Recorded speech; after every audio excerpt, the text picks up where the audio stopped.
सद्गुरो सुखदे जगदेक बंधो हे शांतिदांत भगवन करुणैक सिंधु हे मुक्तिदायक यतीन्द्र शिरोमणे मामद्य पालय निजं शरणागतं त्वां।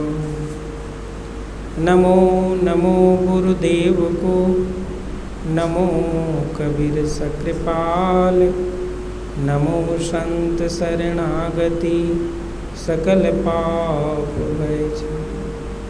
सतगुरु को कीजे बंदगी कोटि कोटि प्रणाम, कीटन जाने भृंग को गुरु कर ले आप क्षमा।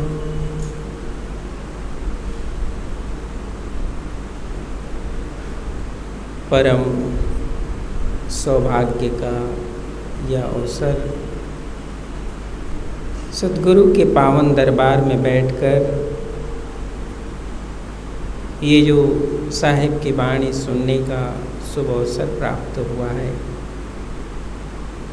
आप सभी संत समाज और दूर से इस सत्संग में प्रतिदिन श्रवण लाभ लेने के लिए उपस्थित जिज्ञासु प्रेमी जन जूम फेसबुक के माध्यम से दर्शन लाभ ले रहे सभी संत महानुभाव,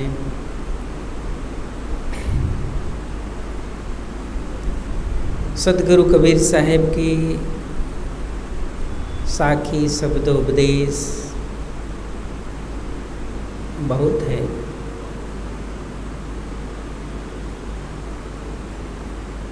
नाभा साहिब ने साहिब के बारे में एक वचन कहा है, वाणी अरब खरब है, ग्रंथन कोटि हजार, करता पुरुष कबीर है, नाभा किया विचार।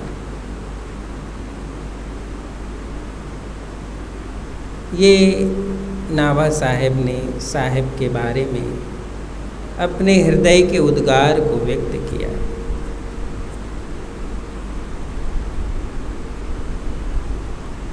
कर्ता पुरुष के रूप में उन्होंने साहिब को अनुभव किया,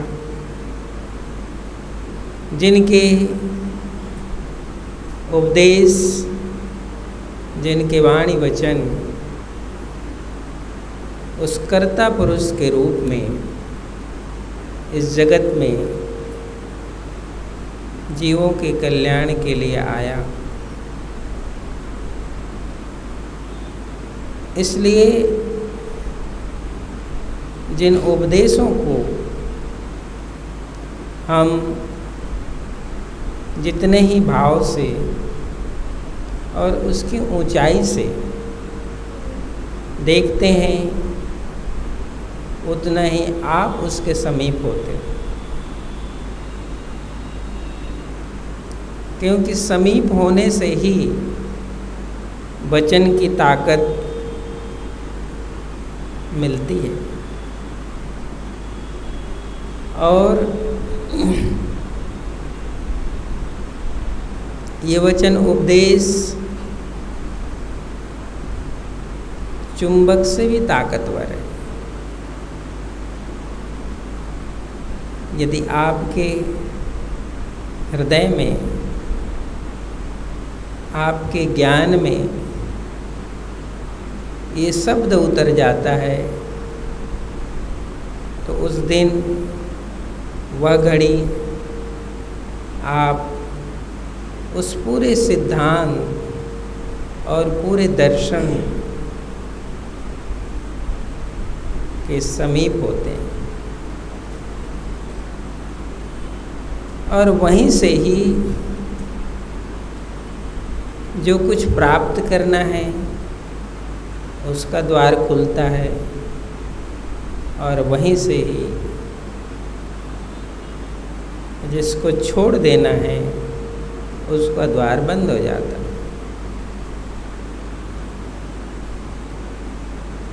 इसलिए सद्गुरु कबीर साहब ने हमें जो प्रथम उपाय बताए, प्रथम मार्ग बताए, प्रथम प्रवेश बताए, वो है ज्ञानी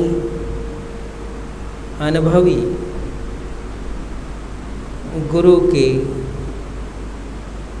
उपदेश से, ज्ञान से आपके जीवन उज्जवल होता है, समाधान हो जाता है जीवन में। और जब तक जीवन में समाधान ना आए तब तक हम घूमते रहते हैं, मन घूमता रहता है, स्थिति विचलित रहती है, मन संशय से भर जाता है। इसलिए ज्ञानी और अनुभवी सद्गुरु के समीप जाकर के ही साधक को स्थिर मुकाम की प्राप्ति होती है। इसलिए आज जिस साखी को हमने सुना, श्रवण किया, संत मनीष दास से गुरु को गोविंद जानकर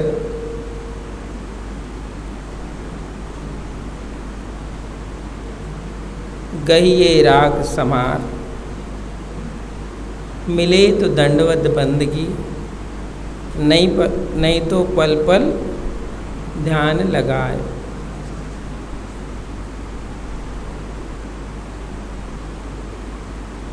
अब ये जो साखी है, ये जो उपदेश है, वो आपको, आपके लिए कौन सा द्वार खोलता है, आपको कहाँ उपस्थित करवा देता है। ये साहब की साखी से आपको अनुभव होगा। साहब ने जिस द्वार को आपको पहचानने के लिए कहा, या जिस द्वार पर आपके लिए को जाने के लिए कहा, वह द्वार पहला भी द्वार है और वो अंतिम द्वार भी है। जिस साहिब ने इस साखी में जो उपदेश दिए, वो पहला द्वार भी है और वो अंतिम द्वार भी है। यही इस साखी का विशेष महत्व है। साहब ने इतना स्पष्ट रूप से हम सबको ये बताया, गुरु को गोविंद कर जानिए। अब ये हो गया पहला द्वार और अंतिम द्वार।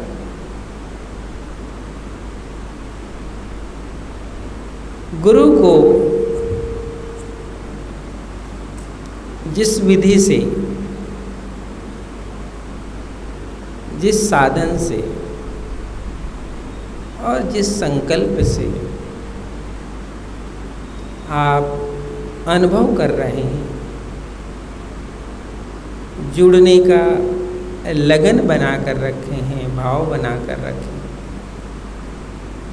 तो साहब कहते हैं ये पहले उस संकल्प के साथ तुम उसको, उस यात्रा की शुरुआत करो जहाँ पर आज मैं जिस साधन के लिए उपलब्ध हूँ, मैंने तैयारी की है, मैंने संकल्प संजोया है, बरसों की लगन को इकट्ठा किया है। तो साहब ने ये जो शब्द गुरु को गोविंद कर जानिए, ये जो शब्द है वो इसलिए कहा कि शिष्य पहले दर्शन से, पहले ही मुलाकात से उसके जीवन में एक ऐसे शब्द का प्रकाश हो, एक ऐसे ज्ञान का उदय हो जिससे उसको ये लग सके कि आज जिस द्वार पर मैं आया हूँ वह द्वार मेरे लिए जरूर पहला है, लेकिन इस द्वार से जब मैंने प्रवेश किया तो मुझे नहीं लगा कि कोई दूसरा द्वार की और ज़रूरत है। इसलिए साहब ने कहा कि गुरु को गोविंद कर जानिए। गोविंद के पूरे स्वरूप को और पूरे दर्शन को साहिब ने गुरु के व्यक्तित्व में समाहित कर दिया है। तो ये गुरु के व्यक्तित्व में गोविंद के पूरे स्वरूप को समाहित रूप में देख सकने का जो साधन है वह बहुत ऊंचा साधन है। और वो इतना ऊंचा साधन है जिस ऊंचा साधन को ही साहब ने कहा था, हरि सिरजे ते वार है और गुरु सिरजे ते पार। इसलिए मैंने कहा कि वो पहला द्वार है और वो अंतिम द्वार है।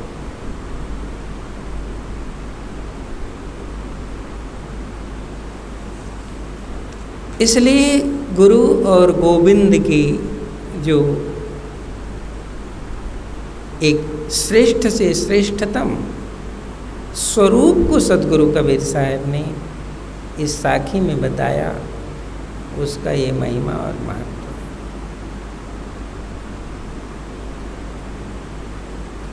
अब साहब कहते हैं,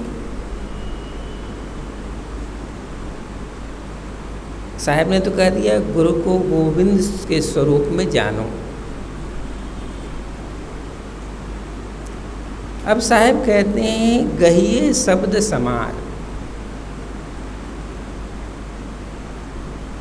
जो सद्गुरु ने जो शब्द दिया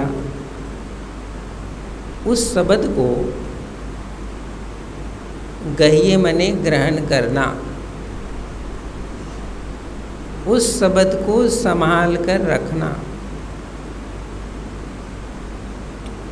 इसलिए साहब कहते हैं यही जो शब्द है तुम्हारे लिए सबसे बड़ा धन है, इसलिए उसको संभाल कर रखना। शब्द का जो भाव है वो ये है कि गुरु की चेतना और गुरु की देशना, ये शब्द के रूप में पूरे शरीर में, पूरे मनोमस्तिष्क में और पूरे जीवन में प्रभावित रहता है।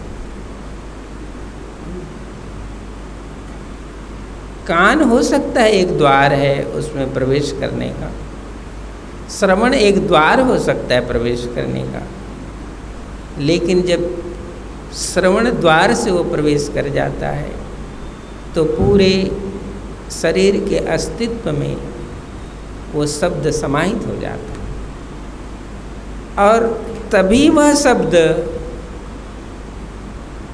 आपके पास रहता है। नहीं तो वो शब्द बाहर चला जाएगा और शब्द का बाहर जाना गुरु और शिष्य के रिश्ते को तोड़ देता है।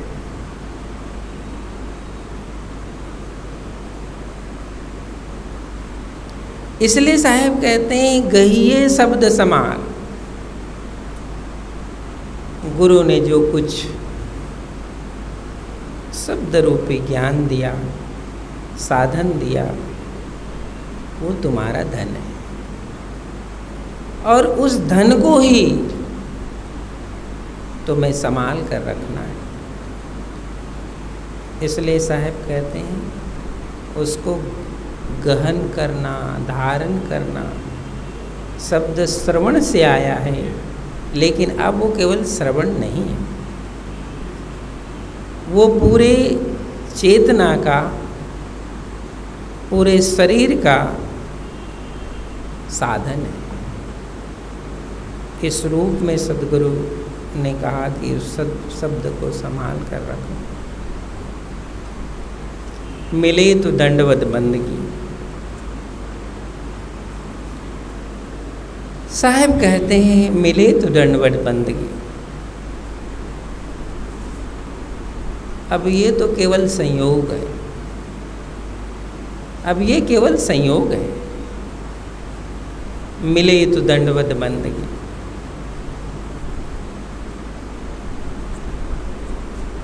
क्योंकि ये तो ऐसे ग्रहण है, ऐसे साधन है कि इसमें बिछुड़ना होता नहीं है, इसमें दूरी नहीं होती। जिस गुरु और गोविंद की साहब बात करते हैं, जिस गुरु को गोविंद के स्वरूप जानने की बात करते हैं, उससे बिछुड़ना नहीं होता है। अब ये तो संयोग है कि मिले तो दंडवत बंदगी, मिल जाए तो दंडवत बंदगी।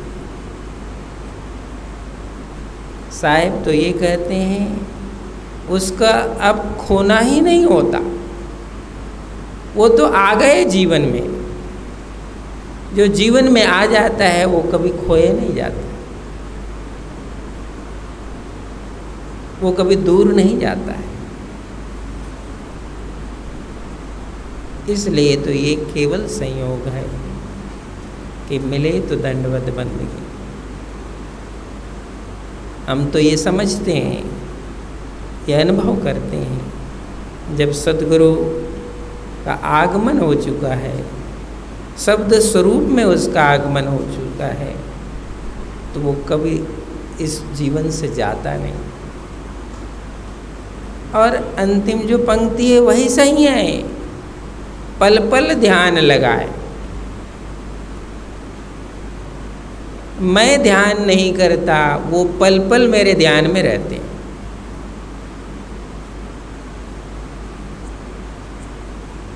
वो पल पल ध्यान में रहते हैं।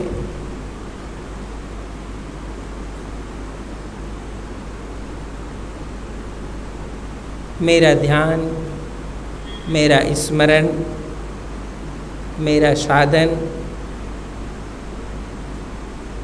अलग से नहीं है। जिसमें वो साधन उपलब्ध है उसमें वो है ही। जिस ध्यान में मैं ध्यान को उपलब्ध होता हूँ वो ध्यान ही उसी का है। जिस स्मरण में मैं स्मरण को उपलब्ध होता हूँ वो स्मरण उनका है। उस गुरु के तत्व को सद्गुरु कबीर साहब ने ये दर्शाया है। और उस गुरु की बिना अंधकार का नाश नहीं होता है।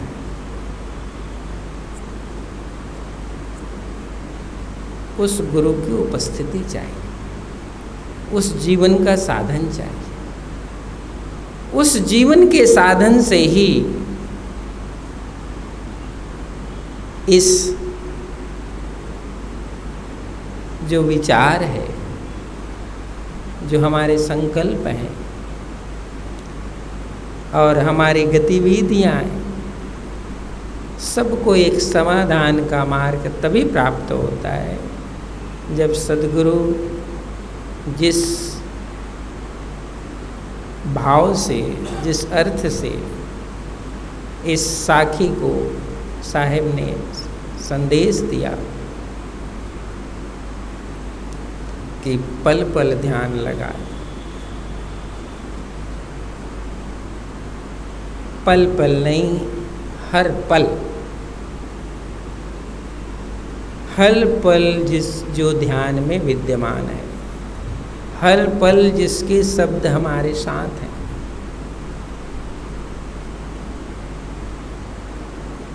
ये संबंध है उस गुरु से।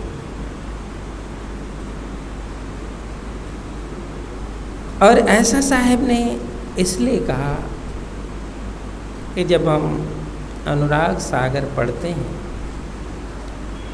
अनुराग सागर का ये वार्ता सुनते हैं, तो यहाँ पर इसी ताकत को शिष्य को स्मरण कराया जाता है। क्योंकि यह संसार, ये माया और ये जगत, ये काल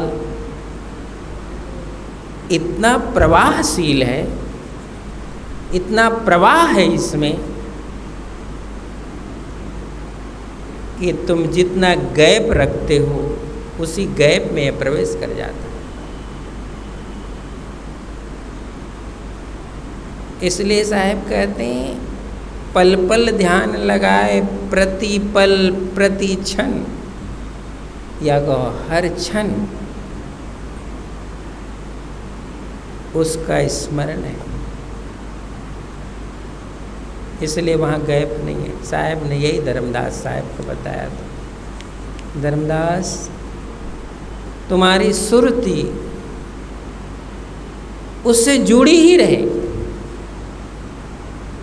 और सुरती उससे जुड़ी रहे तो न काल को, न माया को, न प्रपंच को अवसर मिलता है तुम्हारी भक्ति में दखल करने की। इसलिए प्रति पल प्रति क्षण, हर पल सद्गुरु का ये जो शब्द है वो हमारे स्मरण में ही रहता है। वो है गुरु को गोविंद के समान जानने का साधन। ऐसा सद्गुरु का ये वचन इसलिए बहुत कीमती है। लेकिन किसको ख्याल आता है, किसको स्मरण आता है?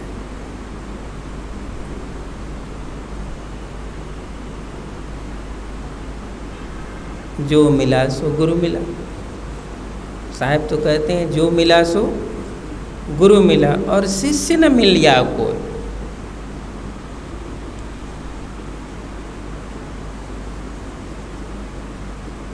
जो मिलता है वो गुरु ही मिलता है, शिष्य तो कोई मिलता ही नहीं।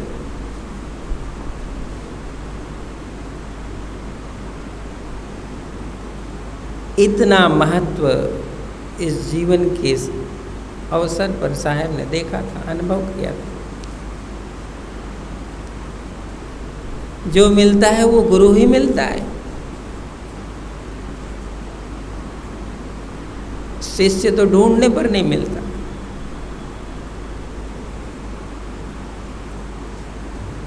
तो जब शिष्य ही नहीं मिल रहा है तो मैं ज्ञान किसको दूँ? ये ज्ञान का उपदेश किसके लिए? और ये तो शिष्य के लिए उपदेश है, ये तो उस अनुरागी के लिए उपदेश है, ये तो जगत के उस जीव के लिए उपदेश है कि जिनकी यात्रा जगत में हो रही, जिसकी यात्रा संसार में हो रही, ये तो उसके लिए उपदेश है। गुरु को गोविंद कर जाने, गहिए शब्द समान, मिले तो दंडवत बन गई, नहीं तो पल पल ध्यान लगा।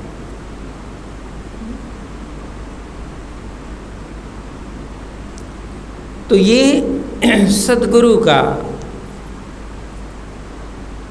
जो शब्द में साधन है, शब्द में जो भाव है, और शब्द में जो भाव और साधन है वो क्यों है?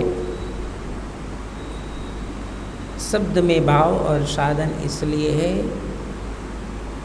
इस जीव की जो संसार में यात्रा है, जीव का संसार के साथ जो संबंध है वो बहुत कठिन है, और इस कठिन संबंध के कारण यह जीव का संबंध सद्गुरु से जुड़ नहीं पाता है, सद्गुरु के शब्द में प्रवेश नहीं कर पाता है।